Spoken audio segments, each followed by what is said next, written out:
أما بعد فقد قال الله تعالى في محكمه الفرقان العظيم وفي القرآن المجيد بعد أعوذ بالله من الشيطان الرجيم بفضل بسم الله الرحمن الرحيم اليوم يئس الذين كفروا من دينكم فلا تخشوهم واخشوني اليوم أكملت لكم دينكم وأتممت عليكم نعمتي ورضيت لكم الإسلام دينا فمن اضطر في مخمصة غير متجانف لإثم فإن الله غفور رحيم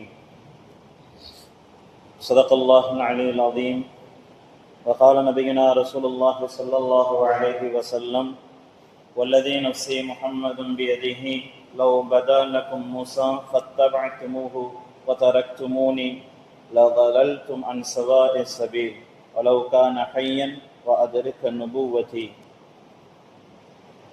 أو كما قال عليهم الصلاة والسلام وصدق رسوله النبي الكريم ونحن على ذلك من الشاهدين والشاكرين والحمد لله رب العالمين. புகழனைத்தும் வல்லவனாகிய அல்லாஹ் ஒருவனுக்கே உரித்தாகட்டுமாக. ஈருலக தலைவர் எம்பெருமானார் முஹம்மது நாயகம் ஸல்லல்லாஹு அலைஹி வஸல்லம் அன்னவர்களின் மீதும் அன்னவர்களின் அடிச்சுவற்றை அயந்தவராது பின்பற்றிய உத்தம சத்திய சஹாபாக்கள், தாபிஈன்கள், தபஅ தாபிஈன்கள், நாதாக்கள், ஷுஹதாக்கள், பெரும் பெரும் இமாம்கள், குறிப்பாக இந்த ஜும்மாவுடைய தினத்தன்று இறைவனது இல்லம் நாடி வந்திருக்கும் இன்னும் வரவிருக்கும் நம் அனைவர்களின் மீதும் அல்லாஹ்வினுடைய சாந்தியும் சமாதானமும் இன்றும் என்றும் என்றென்றும் நிலவிக் கொண்டே இருக்கட்டுமாக. ஆமீன். அல்ஹம்துலில்லாஹ். கண்ணியத்திற்குரிய அல்லாஹ்வின் நல்லடியார்களே, ஒரு பரக்கத் பொருந்திய ஒரு மாதம் நம்மளை வந்தடைந்திருக்கின்றது. கண்மணி நாயகம் ஸல்லல்லாஹு அலைஹி வஸல்லம் அன்னவர்கள் இந்த ரஜபுடைய மாதம் நம்மிடத்திலே வந்துவிட்டது என்று சொன்னால், அல்லாஹும்ம பாரிக் லனா ஃபி ரஜப வ ஷஅபான் வ பல்லிக்னா ரமதான். யா அல்லாஹ், இந்த ரஜபுடைய மாதம் இதற்கு அடுத்து வரக்கூடிய ஷஅபானுடைய மாதத்தில் பரக்கத்தை எங்களுக்கு செய்வாயாக, தருவாயாக. வபல்லிக்னா ரமதான், மேலும் அதற்கு அடுத்து வரக்கூடிய ரமதான் மாதத்தை அடையக்கூடியவர்களாக எங்களை ஆக்கி வைப்பாயாக என்பதாக ஸல்லல்லாஹு அலைஹி வஸல்லம் அவர்கள் துஆ செய்திருக்கின்றார்கள். இந்த ரமதானுடைய மாதத்திற்கு 2 மாதத்திற்கு முன்பதாக வரக்கூடிய இந்த ரஜப் என்னும் ஷஅபான் என்னும் மாதம் ஒரு கண்ணியமான, ஒரு சங்கையான, மிகவும் பரக்கத் பொருந்திய நாட்கள் என்பது ஸல்லல்லாஹு அலைஹி வஸல்லம் அவர்களுடைய வார்த்தையில் நமக்கு முழுவதுமாக விளங்கிக் கொள்ள வேண்டும். கண்ணியத்திற்குரியவர்களே, முக்கியமான ஒரு விஷயம் என்னவென்று சொன்னால், இன்றைய நாள் இன்னும் வரக்கூடிய நாட்கள் இந்த 2025 ஆண்டு நிறைவு பெற்று 2025 ஆண்டு என்று சொல்லக்கூடிய இந்த ஆங்கிலேய கணக்கில் உண்டான இந்த ஆண்டு நிறைவுற்று 2026 ஆண்டு துவங்க இருக்கின்றது. இதனால் நம்மளுடைய நிலைகள் இந்த காலகட்டங்களில் எப்படி இருக்கின்றது? நம்ம ஏற்கனவே தீபாவளிக்கு மற்ற நாட்களுக்கெல்லாம் சொல்லக்கூடிய வார்த்தைகள் விஷயம்தான் மறுபடியும் நினைவூட்டி கொண்டே இருக்க வேண்டும். நாம் ஒரு கண்ணியமான, ஒரு தகுதி வாய்ந்த, ஒரு முக்கியமான, ஒரு சிறப்பான ஒரு மார்க்கத்தின் மீது இருந்து கொண்டிருக்கின்றோம் என்பதை நாம் எந்த நேரங்களிலும் நினைவில் வைத்துக் கொண்டே இருக்க வேண்டும். அல்லாஹு தஆலா இந்த ஆயத்துகளில் சொல்லும் பொழுது, குர்ஆனுடைய அல்-யௌம அக்மல்து லக்கும் தீனக்கும், இன்றைய நாள் இந்த தீன் உங்களுக்கு பரிபூரணமாகிவிட்டது. வஹீனுடைய கடைசி நிலையில் நாயகம் ஸல்லல்லாஹு அலைஹி வஸல்லம் அன்னவர்களுக்கு அல்லாஹு தஆலா இப்படி ஒரு ஆயத்தை இறக்குகின்றான். இந்த நாள் உங்களுக்கு தீன் பரிபூர்ணமாகிவிட்டது. வரதீது லக்குமுல் இஸ்லாம தீனா, நான் இங்கே அருளப்பட்ட, அதாவது இந்த மார்க்கம் என்று சொல்லக்கூடிய, ஷரியத் என்று சொல்லக்கூடிய இந்த சட்ட திட்டங்களை எல்லாம், வரைமுறைகளை எல்லாம் இங்கே வகுத்து கொடுக்கப்பட்டு முடித்து விடுகின்றது. இதற்கு அப்பால் ஒரு புதிய விஷயங்கள் கிடையாது. இதற்கு முன்னால் இருந்த விஷயங்கள் இங்கே நடைபெறக்கூடாது.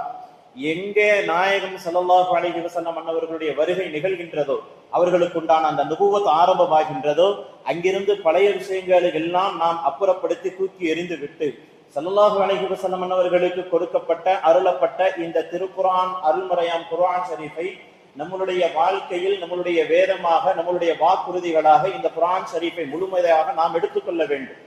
இது எப்பொழுது அல்லாஹு தஆலா முடித்து வைக்கின்றானோ, இதற்கு அப்புறம் புதியதாக எந்த ஒரு விஷயத்தையும் நாம் இதிலே திணிக்க முடியாது. அப்படித்தான் இந்த மார்க்கமும், குர்ஆன் என்பதுதான் மார்க்கம், மார்க்கம் என்பதுதான் குர்ஆன். இந்த குர்ஆனை தாண்டி எந்த ஒரு விஷயத்தையும் நம்முடைய ஷரியத்துடைய நம்முடைய வாழ்க்கை வழிமுறைகளுக்கு எந்த ஒரு விஷயத்தையும் நாம் எடுத்துக்கொள்ள கூடாது, எடுத்துக்கொள்ள முடியாது, எடுத்துக்கொள்ள கூடவும் அறவே கூடாது. ஏன் என்று சொன்னால் ஸல்லல்லாஹு அலைஹி வஸல்லம் அன்னவர்களுக்கு கொடுக்கப்பட்ட தீன் இந்த ஷரியத் என்பது வரதீது லக்குமுல் இஸ்லாம தீனா, அல்லாஹுவால் பொருந்திக் கொள்ளப்பட்ட, அல்லாஹுவால் ஏற்றுக்கொள்ளப்பட்ட ஒரு கண்ணியமான ஒரு மார்க்கம் என்பதாக அல்லாஹு தஆலா தனது திருமறையிலே சொல்லிவிடுகின்றான். கண்ணியத்திற்குரியவர்களே, இன்னைக்கு நம்மளுடைய சூழ்நிலை, உலகத்தில் இருக்கக்கூடிய இஸ்லாமியர்களுடைய சூழ்நிலை, எங்கே எந்த ஒரு நிகழ்வு நடந்தால், எங்கே எந்த ஒரு நாளாக அனுஷ்டிக்கப்பட்டாலும் சரி, துக்கமாக இருந்தாலும் சரி, சந்தோஷமான நாள் என்பதாக சொல்லிக் கொண்டாலும் சரி, அது எல்லா இடங்களிலும் இஸ்லாமியர்களால் கொண்டாடப்பட்டு கொண்டிருப்பது என்பது மிகவும் வேதனைக்குரிய ஒரு விஷயம். கண்ணியத்திற்குரியவர்களே, அல்லாஹு தஆலா நம்மவர்களுக்கு அழகிய நாட்களை, அழகிய நேரங்களை நம்மவர்களுக்கு அல்லாஹு தஆலா கொடுத்திருக்கின்றான்.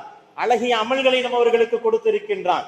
இந்த அமல்களை எல்லாம் தூக்கி போட்டு எப்ப மனிதன் தனக்குள்ளே சந்தோஷத்திற்காக வேண்டி ஒரு சில நாட்களை ஏற்படுத்திக் கொள்ள ஆரம்பிக்கின்றானோ அதுவெல்லாம் பாவத்தில் முடியக்கூடிய நாட்களாகவே ஆகும். அதுவெல்லாம் பாவத்தில் முடியக்கூடிய நாட்களாகவே. அந்த நாட்களை எல்லாம் நாம் வெறும் சந்தோஷத்திற்காக, இந்த உலக ஆதாயத்திற்காக எடுத்துக் கொள்கின்றோம். இன்னைக்கு இந்த வருடம் முடிந்து வருட பிறப்பு ஆரம்பம் ஆகின்றது என்று சொன்னால், இன்னைக்கு இருக்கக்கூடிய ஒவ்வொரு மனிதர்களும், அதுல இஸ்லாமியர்களும் உள்ளே இருக்கக்கூடியவர்களாகத்தான், ஒவ்வொரு மனிதர்களும் என்ன நினைக்கிறாங்க அப்படின்னு சொன்னா, 2026 நமக்கு நல்ல முறையில வந்தா நல்லா இருக்கும், 2025 தான் என்னுடைய வாழ்க்கையை வச்சு செஞ்சுச்சு, 2022 தான் என்னை வச்சு செஞ்சிருச்சு, 26 எனக்கு நல்ல வருஷமா அமையட்டும் அப்படின்னு சொல்லி ஆரம்பிக்கிறோம். ஏன்னா 2025லயும் அப்படிதான் ஆரம்பிக்கும், 2025லயும் 24 வச்சு செஞ்சிச்சு, 25 எனக்கு நல்லா இருக்கட்டும், 2023 ஏதாவது செஞ்சிருப்பானான்னு பார்த்தா அங்கேயும் ஒண்ணு இருக்காது. இப்படியே வருஷம் லாஸ்ட் ஆனா இப்படி ஒரு பதிவை ஒண்ணு போட்டுக்கிட்டு என்னவோ 2025 ஒரு வருடம் முழுவதுமாக நாம என்னவோ வாழ்க்கைக்காக வேண்டி பல அர்ப்பணிப்புகளை கொடுத்த மாதிரியும், அல்லாஹ் எந்த விதத்திலும் நமக்கு கைகளே கொடுக்காத மாதிரியும், 2026ல இஸ்லாமியர்கள் உட்கார்ந்து கிடக்கிறோம். வேதனைக்குரிய ஒரு விஷயம். ஏன் என்று சொன்னால், இஸ்லாமிய நாட்களில் இந்த 2025 2026 இல்லது ஹிஜ்ரியே எடுத்துக்குவோமே அப்படின்னு ஒண்ணு கிடையாது நம்மளிடத்துல. ஹிஜ்ரியவே எதற்காக வேண்டி ஹிஜ்ரி என்ற ஒரு விஷயத்தை கொண்டு வந்து ஒரு காலண்டருடைய அமைப்பு கொண்டு வரப்படுகின்றது என்று சொன்னால், ஒரு யூதர் வருகிறார். ஹஜ்ரத் உமர் ரலியல்லாஹு அன்ஹு அவருடைய ஆட்சி காலத்திலே யூதர் வந்து ஒரு இஸ்லாமியரை குறிப்பிட்டு, உங்களுடைய தோழர் ஒருவர் என்னிடத்துல கடன் வாங்கினார், அந்த கடனை ஷாபான் மாசத்துல கொடுக்கிறேன்னு சொல்லிட்டார். ஆனால் அந்த ஷாபான் மாதம் வந்தால் எனக்கு அவர் இன்னும் கொடுக்காம இருக்கிறார், கடனை திருப்பி செலுத்தாமல் இருக்கின்றார் என்பதாக ஹஜ்ரத் உமர் ரலியல்லாஹு அன்ஹு அவர்கள் அமீருல் முஃமினீன் இடத்துல யூதர் வந்து முறையிடுகின்றார். உடனே அந்த இடத்துல நின்றுகிட்டு எல்லாத்துக்கும் என்ன யோசனை வருது அப்படின்னு சொன்னா, அவர் அங்கே எழுதப்பட்டு இருப்பது ஷாபானுடைய மாதம் என்பதாக எழுதப்பட்டு இருப்பது. இவர் எந்த ஷாபானுடைய மாதம் எழுதியிருக்கிறாரு? இந்த வருடமா அடுத்த வருடமா, எந்த ஷாபானுடைய மாதம் அப்படின்னு ஒரு குழப்பம் ஏற்படுது. அப்பொழுதுதான் சஹாபாக்களுக்கு மத்தியில ஒரு விஷயம் உருவாகின்றது. இது எப்ப நடக்குது அப்படின்னு சொன்னா, ஸல்லல்லாஹு அலைஹி வஸல்லம் அவருடைய காலம், ஹஜ்ரத் அபூபக்கர் ரலியல்லாஹு அன்ஹு அவருடைய காலம் எல்லாம் போயிடுச்சு, ஹஜ்ரத் உமர் ரலியல்லாஹு அன்ஹுடைய ஆட்சி காலம் நடந்துகிட்டு இருக்குது. அந்த நேரத்துலதான் ஒரு யோசனை வருது, இப்ப இது மாதிரி எல்லாம் பல குழப்பங்கள் இருந்துச்சு அப்படின்னு சொன்னா, இன்னும் பின்னால் போகக்கூடியவர்களுக்கு வரலாறுகள் என்பதை எடுத்து பார்க்கும் பொழுது ஆண்டினுடைய கணக்கு என்பது மிகவும் முக்கியம் வாய்ந்ததாக இருக்குமே. அப்போ ஆண்டு கணக்கு என்பது வரலாற்றுக்கு தேவையான ஒரு விஷயம். அதை நாம் ஏற்படுத்த வேண்டும் என்பதாக சொல்லி இந்த ஒரு காரியத்தை முன்னெடுத்து வைத்து ஹஜ்ரத் உமர் ரலியல்லாஹு அன்ஹு அவர்கள் மஷூரா செய்கின்றார்கள், ஆலோசனை செய்கிறார்கள் சஹாபாக்களோடு. இப்ப என்ன செய்யலாம்? அப்ப ஆண்டு என்று சொன்னால் ஒரு ஆண்டினுடைய ஒரு கணக்கு ஒன்று என்பது வேண்டும்.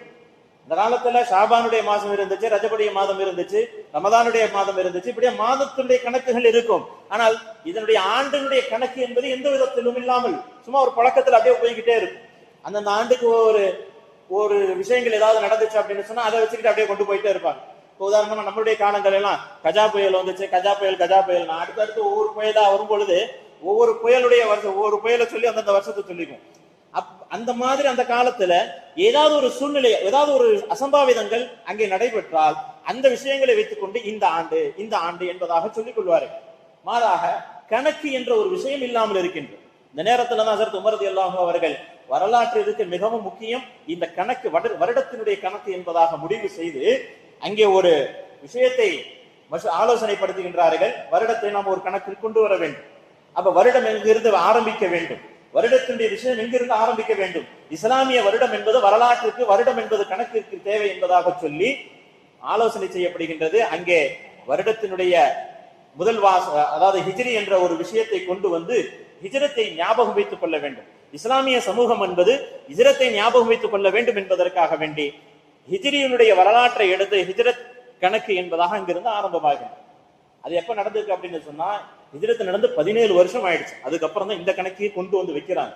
அதற்கப்புறம் பிறகு யோசிக்கிறாங்க, சரி எந்த நேரத்தை முதல் மாசமாக வைக்கலாம். அப்ப முன்னாடி உள்ள காலத்துல முஹர்ரமுடைய மாசம் தான் இருக்குது, அங்கேயும் முஹர்ரமுடைய மாதத்தையே வச்சிருவோம் அப்படின்னு சொல்லி சில பல மஷூராங்களுக்கு மத்தியில இதெல்லாம் முடிவாகி ஒரு விஷயத்தை கொண்டு வராங்கன்னு சொன்னா, இந்த இடத்துல எந்த ஒரு காரணமும் நமக்கு ஒரு ஆண்டு என்பது ஒரு பிறக்கக்கூடியதாக இருக்குது, இந்த மாசத்துல நமக்கு நல்ல காலம் அமையணும், இந்த மாசத்திலேயாவது நான் நல்லா இருக்கணும் அப்படின்ற எந்த கணக்கும் கிடையாது. வரலாற்றுக்கு தேவை என்பதற்காக வேண்டி மட்டும்தான் இப்படி ஒரு விஷயத்தை உருவாக்கப்படுகின்றது. இது இஸ்லாமிய வரலாறுகளில் உண்டான ஒரு விஷயம். இதுவே நமக்கு இங்க தேவை கிடையாதுன்னு நாம இஸ்லாமியர்கள் வெளிச்சம் போட்டு காட்டிக்கிட்டு இருந்தா, இஸ்லாமியர்கள் என்ன செய்யறோம் அப்படின்னு சொன்னா, ஆங்கிலேயர்கள் கிறிஸ்தவர்களுடைய விஷயங்களை எடுத்துக்கொள்கின்றனர். ஏனென்று சொன்னால் இதே மஷூரா அங்கே வைக்கப்படுகின்றது. கிறிஸ்தவர்கள் எப்படி செய்வார்கள் அப்படின்னு சொன்னா, ஒரு பிறப்பினுடைய விஷயத்தை முக்கியத்துவம் கொடுப்பார்கள், பிறந்த நாளை மிகவும் ஏகோபோகமாக கொண்டாடுவார்கள். இன்னைக்கு நாம செய்யற விஷயங்கள் எல்லாம் அவர்களை பின்பற்றியதுதான். அப்ப அந்த நேரத்துல சொல்லப்படுகின்றது, அப்ப நாமளும் அதே மாதிரி ரசூலுல்லாஹ்வுடைய பிறந்த நாளை நாம் வருடமாக கணக்கிடுவோம், வருடத்தினுடைய முதல் வருடமாக கணக்கிடுவோம் என்பதாக கூட அந்த மஷூராவில சொல்லப்படும். ஹஸரத் உமர் ரலியல்லாஹு அன்ஹு சொல்வார்கள், மன் தஷப்பஹ பிகௌமின் ஃபஹுவ மின்ஹும் என்ற ஹதீஸிற்கு எடுத்துரைப்பதற்காக அங்கே அதுவும் மஷூரா ஒப்புக்கொள்ளப்படாது. ஏனென்று சொன்னால், இங்கே வேறொரு விஷயம், வேறொரு சமுதாயத்தவர்களை நாம் சார்ந்து விடக் கூடாது என்பதிலே ஸல்லல்லாஹு அலைஹி வஸல்லம் அன்னவர்களும் சஹாபாக்களும் அவ்வளவு குறிக்கோளாக இருந்தார்கள். எங்க இருந்து தெரியுமா வரும்?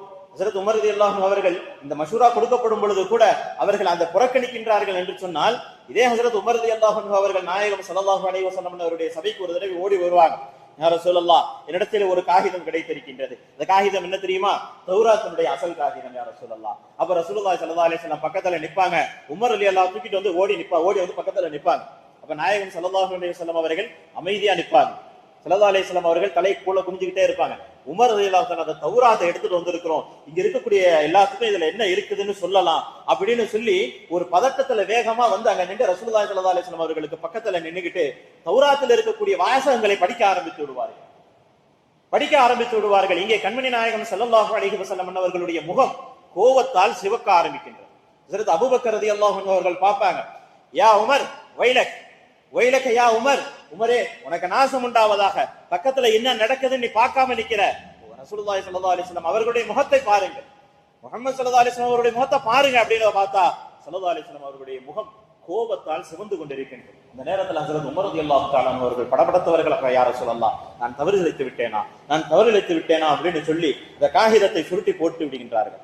உடனே கண்மணி நாயகம் ஸல்லல்லாஹு அலைஹி வஸல்லம் அன்னவர்கள், தௌராத்தினுடைய வேதம் என்பது, தௌராத் என்பது அல்லாஹுவால் அருளப்பட்ட வேதம் தான்.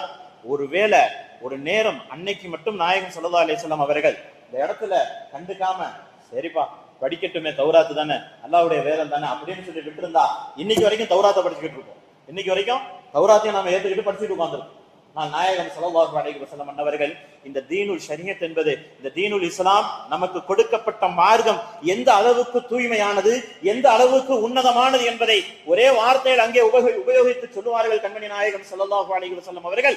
உமரே, இந்த தௌராத் யாருக்கு அருளப்பட்டதோ அந்த மூசா நபியே இந்த நேரத்தில் இருந்திருந்தாலும், இந்த நேரத்தில் ஹயாத்தோட இருந்து என்னுடைய நுபுவத்தை அடைந்திருந்தால், நான் நுபுவத்தை அடைந்திருந்து ஹஜ்ரத் மூசா அலைஹிஸ்ஸலாம் நேரம் உயிரோட இருந்திருந்தா மூசா அலைஹிஸ்ஸலாம் அவர்களும் என்னைத்தான் பின்பற்றி இருக்க வேண்டும். இந்த வேதம் எல்லாம் அவர்களுக்கு செல்லாது. இதென்றால் யாரு? ஹஜ்ரத் மூசா அலைஹிஸ்ஸலாம் அவர்கள் அல்லாஹ்வோடு பேசியவர்கள், தௌராத்துடைய வேதம் அவர்களுக்கு அருளப்பட்டிருக்கின்றது. ஒரு மிகப்பெரிய நபி, அதுவும் அந்த இடத்துல யூதர்கள் அத்தனை பேர்கள் இருப்பாங்க. ஏன்னா யூதர்களுக்கு நிறைய இருக்கக்கூடிய நேரம் அது. அந்த நேரத்துல நாயகம் ஸல்லல்லாஹு அலைஹி வஸல்லம் சொல்றாங்க, ஒருவேளை மூசா அலைஹிஸ்ஸலாமே உயிரோட இருந்திருந்தாலும் அவர் என்னை பின்பற்றி இருக்க வேண்டும், என்னுடைய நுபுவத்தை அவர் ஏற்றுக்கொண்டு இருக்க வேண்டும். இல்ல அப்படின்னு சொன்னா அவரே வழிகட்டில் ஆயிருப்பார் என்பதாக ஸல்லல்லாஹு அலைஹி வஸல்லம் அவர்கள் சொன்னார். அவரே நீங்களும் அதிலே வழிபட்டு இருந்திருப்பீர்கள் என்பதாக ஸல்லல்லாஹு அலைஹி வஸல்லம் அவர்கள் சொல்வார்கள். கண்ணியத்திற்குரியவர்களே, நமக்கு கிடைக்கப்பட்டு இருக்கின்ற இந்த இஸ்லாமிய மார்க்கம் என்பது ஒரு சாதாரண மார்க்கம் கிடையாது. இது எல்லாவற்றையும் தாண்டி இந்த மனிதனை சிந்திக்கக்கூடிய விஷயத்திற்கு அப்பாற்பட்ட ஒரு மார்க்கம்.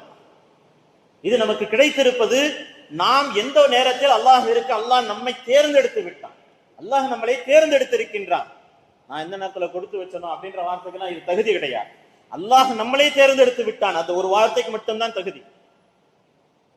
அல்லாஹ் நம்மளை தேர்ந்தெடுத்து இந்த மார்க்கத்திற்குள் உட்கார வச்சு இவ்வளவு அழகு பார்த்துக்கிட்டு இருக்கிறான். ஆனால் நாமளும் இங்க என்ன செஞ்சுக்கிட்டு இருக்கிறோம்?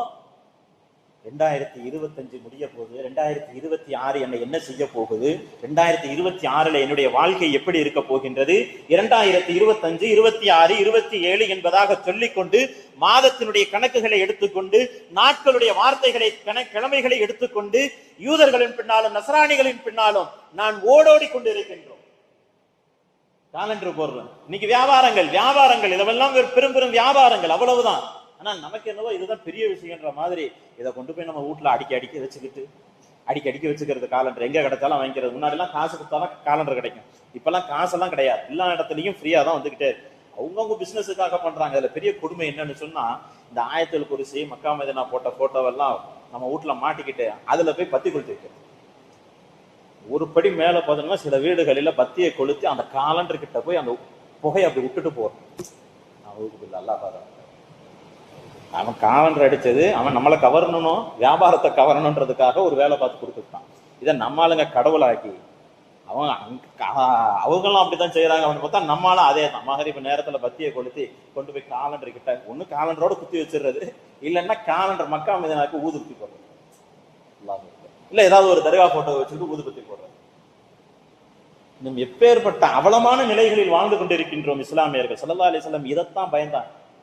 சொல்லுவாங்க, யூதர்களுடைய ஒவ்வொரு விஷயங்களையும் நீங்கள் பின்பற்றுவீர்கள், மாற்று மதத்தவர்களுடைய ஒவ்வொரு விஷயங்களையும் நீங்கள் பின்பற்றுவீர்கள், அடிக்கு அடி முழத்துக்கு முழம் நீங்கள் பின்பற்றுவீர்கள். அவன் ஒரு பொந்துக்குள்ள போய் ஒளிஞ்சான்னா நீங்களும் அதே பொந்துக்குள்ள போய் நுழைவீங்க என்பதாக ஸல்லல்லாஹு அலைஹி வஸல்லம் சொன்னாங்க. அந்த அளவுக்கு வரக்கூடிய காலம் மிகவும் மோசமானதாக இருக்கும். அதனால தான் ஸல்லல்லாஹு அலைஹி வஸல்லம் கியாமத் நாளுடைய அந்த குழப்பங்களிலிருந்து நாம் பாதுகாப்பு தேடிக்கொள்ள வேண்டும் என்பதாக சொல்லுவார்கள். ஏன்னா அவ்வளவு குழப்பங்கள்.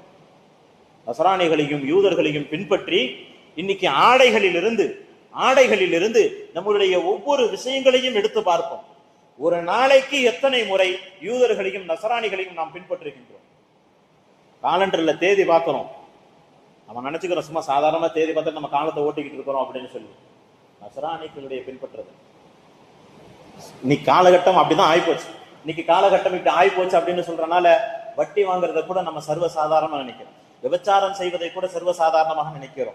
மது அருந்துவதை கூட சர்வசாதாரணமாக நினைக்கின்றோம். இது எங்கிருந்து வந்தது அப்படின்னு சொன்னா, இந்த மாதிரி சின்ன சின்ன விஷயங்களை நாம் சாதாரணமாக எடுத்துக்கொள்வதனுடைய பின் விளைவு பெரும் பெரும் பாவங்கள் செய்யும் பொழுது கூட இதெல்லாம் ஒரு சாதாரண விஷயம் தானே என்பதாக ரசூலுல்லாஹி ஸல்லல்லாஹு அலைஹி வஸல்லம் அவர்கள் நமக்கு கொடுத்த இந்த வழிமுறையை ஒரு ஓரமாக ஒதுக்கி வைத்து விட்டு இறைவனுக்கு மாற்றமான பாதையில் நாம் நடந்து கொண்டிருக்கின்றோம். காலண்டர் வந்துடும், இன்னைக்கு எல்லாம் தூக்கி வைப்போம். வீட்டுல தூக்கி வச்சு என்ன செய்யறோம்? நாட்கள் காலண்டர், ஹதீஸ், டெய்லி ஒவ்வொரு ஹதீஸா கிழிச்சு போடுறது. எங்க தூக்கி போடுறோம்? ஒவ்வொரு ஹதீஸையும் ஒவ்வொரு நாளைக்கு கிழிச்சு போடுறோம்.